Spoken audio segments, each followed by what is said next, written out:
by the river. Last summer, I rented a small country house on the banks of the Seine, just a few leagues from Paris, and each evening I would retreat there for the night. Within a few days, I became acquainted with one of my neighbors, a man of 30 or 40, and surely one of the most curious individuals I've ever met. He was an avid rower, a lifelong devotee of river sports, a man who quite literally lived by the water, on it, in it, beside it. It seemed he had been born in a boat, and would, in all likelihood, end his days in one. One evening, as we strolled along the shore, I asked him to share a story from his life on the river. He transformed instantly, his voice grew animated, his gestures poetic. Clearly, a deep and all-consuming passion for the river dwelled in his heart. "Ah," he exclaimed. "So many memories are bound to this flowing ribbon before us. You city folk have no idea what it truly is. But listen to how a fisherman says the word river. For him, it's something mysterious, profound, unknowable. It's a land of mists and illusions, where, at night, you see what isn't there, hear sounds whose meaning slips away. A strange shiver overtakes you, like when passing through a graveyard. And in truth, the river is one of the darkest cemeteries, only without tombstones. To the fisherman, the land feels cramped, confined. But the river, on a moonless night, is boundless. A sailor doesn't feel the same way about the sea. Yes, the sea can be harsh, roaring, but it's honest. It thunders, it rages. The river, though, is silent and treacherous. It doesn't roar, it flows, soundlessly. And that eternal movement of water frightens me more than the crashing of ocean waves. Dreamers say that in the depths of the sea lie blue realms, where the drowned drift among fish, gliding through crystal grottos and mysterious forests. But the river holds only black depths, where bodies rot in the clinging silt. And yet, the river is beautiful, when at dawn its surface gleams, and the water gently laps against the reed-covered banks. The ocean once inspired a poet to write, "O dark waves! You've woven dreadful tales, frightening stories whispered to anxious mothers. You murmur them to one another at high tide, that's why your voice sounds so mournful, as you reach for the shore in the evening hours."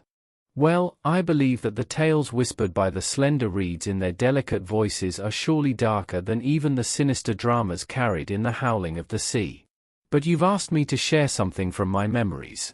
Very well, I'll tell you about a strange incident that happened to me right here, some 10 years ago. At the time, as now, I was living in the house of Aunt Lafon, and my close friend Louis Burnett, the very same who later abandoned the freedom and joys of boating for the solemn chambers of the State Council, was then residing in the village of S, 2 leagues downstream. We dined together nearly every day, sometimes at his place, sometimes at mine. One evening, I was returning home alone, weary and barely managing the large ocean-style boat I used for night excursions. Near a reed-covered cape, about 200 meters from the railway bridge, I decided to stop and rest. The weather was glorious, the moon spilled its silvery light generously, the river shimmered, and the air was soft and still. The silence tempted me, I felt the urge to light my pipe. Without hesitation, I grabbed the anchor and dropped it into the water. The boat drifted with the current, tugged at the chain, then came to a halt. I settled at the stern, comfortably nestled on a sheepskin. Around me reigned absolute silence, not the faintest sound. Only now and then, I thought I heard a barely perceptible splash against the shore. The reeds, tall and thick, took on strange shapes and at times seemed to stir.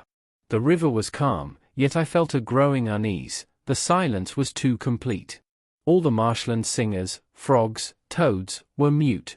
Suddenly, to my right and very close, a frog croaked. I flinched. It fell silent at once. Nothing else stirred. To distract myself, I lit my pipe. But despite the habit, I couldn't smoke. After the second puff, nausea overcame me, and I tossed it aside. I tried humming a tune, but the sound of my own voice felt oppressive. So I stretched out on the bottom of the boat and gazed at the starry sky. For a while, I lay still. Then I began to feel a gentle rocking. It seemed as if the boat were making vast turns, bumping first against one bank, then the other. A strange sensation followed, as though some unseen force was slowly pulling it downward, lifting it, then dragging it down again. I was being tossed about as if in a storm. Around me, faint rustlings arose. I sprang up. Everything was calm. The water gleamed. Clearly, my nerves were playing tricks. I decided to move on. I pulled at the chain, the boat stirred. But suddenly I felt resistance. The anchor wouldn't budge, it had caught on something below, and no matter how I strained, I couldn't free it. All my efforts were in vain. Taking up the oars, I tried to reposition the boat upstream. Still no luck, the anchor held fast. Frustration gripped me, and I began shaking the chain violently. Nothing. I sat down, exhausted, wondering what to do. Breaking the chain or detaching it from the boat was impossible, it was thick and riveted to a wooden beam broader than my arm. The weather remained beautiful, and I hoped a fisherman might pass by and lend a hand. That thought calmed me somewhat. I lit my pipe again, this time successfully. I had a bottle of rum with me, and after 2 or 3 glasses, the situation even began to seem amusing. It was warm, and in the worst case, I could spend the night under the open sky without much harm. Suddenly, something tapped lightly against the hull. I jumped, drenched in cold sweat. Probably just a piece of driftwood carried by the current, but it was enough to awaken that strange nervous agitation once more. I gripped the chain and pulled with desperate force. The anchor refused to move. I sat down again, utterly drained. Meanwhile, the river had gradually become shrouded in a thick, white fog. It lay low over the water, so low that when I stood upright, I could no longer see the surface, nor my feet, nor even the boat itself. Only the tops of the reeds pierced through that milky veil, and beyond them stretched a pale plain, bleached by moonlight, with black blotches rising into the sky, clusters of pyramidal poplars. It felt as though I were wrapped from the waist down in a quilt of dazzling whiteness, and my imagination began to conjure strange, fantastical visions. I thought I sensed someone trying to climb into the boat, though I could no longer see it, and that beneath this impenetrable fog, the river was teeming with strange creatures swimming around me. A suffocating, oppressive feeling took hold. My temples throbbed as if caught in a vice, and my heart pounded with alarming force. In utter confusion, I nearly resolved to swim for safety, but the thought alone made me shudder. I imagined myself losing direction, blindly flailing through the thick mist, tangled in reeds and grass, choking on fear, unable to find the shore or return to the boat. It seemed as though some unseen force was pulling me by the legs toward the bottom of that black water. And truly, to reach a spot where I could stand, I would have had to swim upstream for at least 500 meters, the only stretch free of reeds and grass began there. 9 chances out of 10, I would lose my bearings in the fog and drown, no matter how well I could swim. I tried to reason with myself. I felt my will was strong, ready to fight the fear, but something else lived within me, and that something was afraid. I asked myself, what was there to fear? My brave self mocked the cowardly one, and never before had I felt so clearly, as I did that night, the duality of human nature, 2 beings within us, one that desires, the other that resists, each taking turns to dominate.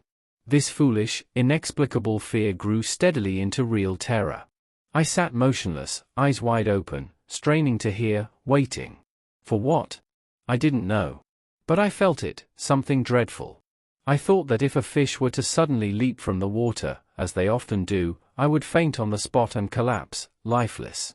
With immense effort, I managed to seize hold of my reason, which had begun to slip away.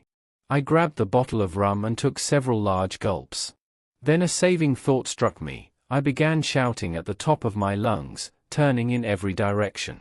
When I had completely lost my voice, I fell silent and listened.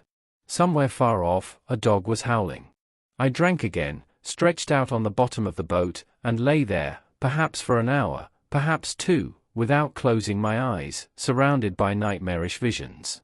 I longed to rise, yet hesitated, postponing the moment, whispering to myself, "Come on, get up." But still too afraid to move. At last, with the greatest caution, as though my life depended on every motion, I lifted myself and peered over the edge. I was blinded by a sight so magical, so astonishing, it was one of those fantastical visions travelers speak of upon returning from distant lands, and which we rarely believe. The fog, which 2 hours earlier had blanketed the water, had now retreated and gathered along the banks. Leaving the river completely clear, it had formed on either side a continuous ridge of hills, 6 or 7 meters high, glowing in the moonlight with a majestic, snowy brilliance. Before me lay nothing but the river, blazing with fiery streaks between two white mountains, and above, in a sky of bluish milk, floated the full, radiant moon, larger than I had ever seen it. All the water-dwelling creatures had awakened. Frogs croaked madly, and now from the right, now from the left, came that short, monotonous, mournful note, lifted toward the stars by the brassy voices of the toads. Strangely enough, my fear had vanished without a trace.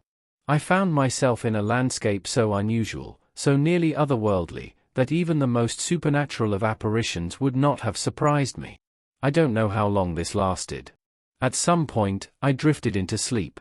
When I opened my eyes again, the moon had already sunk below the horizon, and the sky was veiled in heavy clouds. The wind had picked up, the water splashed ominously, the air turned cold, and deep darkness settled over the river.